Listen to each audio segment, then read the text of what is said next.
Main entrance இதுதான். 3.5/7 hall. இதுதான் hall வந்து பார்த்தீங்கன்னா 12/10. ஒரு சிங்கிள் பெட்ரூம் கீழே பிளான் பண்ணியிருக்கு. ஒரு சீலிங்லாம் டீஷட்டரிங் முடிஞ்சிருக்கு. இப்போது ஃபுல்லாக ஹேங்கிங் பண்ணியிருக்கோம் பாருங்கள். இந்த ஹேங்கிங்னா எவ்வளோ ரொம்ப ரொம்ப important for plastic work. Because இந்த ஹேங்கிங் வந்து 3 to 4 mm வந்து டெப்த்து போகணும். ஸோ அப்போ தான் வந்து பிளாஸ்டிக் கிரிப்னஸ் நல்லாயிருக்கும். வித்து பாண்டிங் கெமிக்கலோடையும் பிளாஸ்டிங் பண்ணிங்கன்னா ரொம்ப லைஃப் லாங் நல்லாயிருக்கும். இது ஹால் வந்து பார்த்திங்கன்னா 10/12. அது வந்து காமன் டாய்லெட்டு.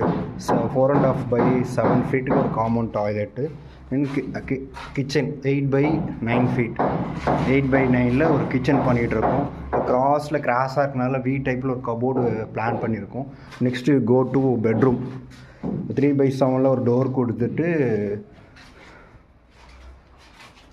12/10.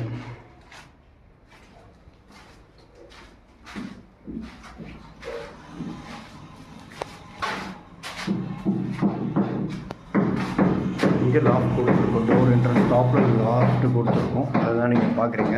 ஹேங்கிங்லாம் பார்த்தீங்கன்னா தெரியும்.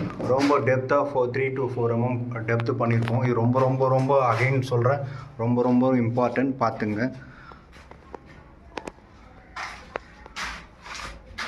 பிரிக் பாண்டிங்லாம் வந்து பார்த்திங்கன்னா இங்கிலீஷ் பாண்டில் ப்ரிப்பேர் பண்ணியிருக்கோம்.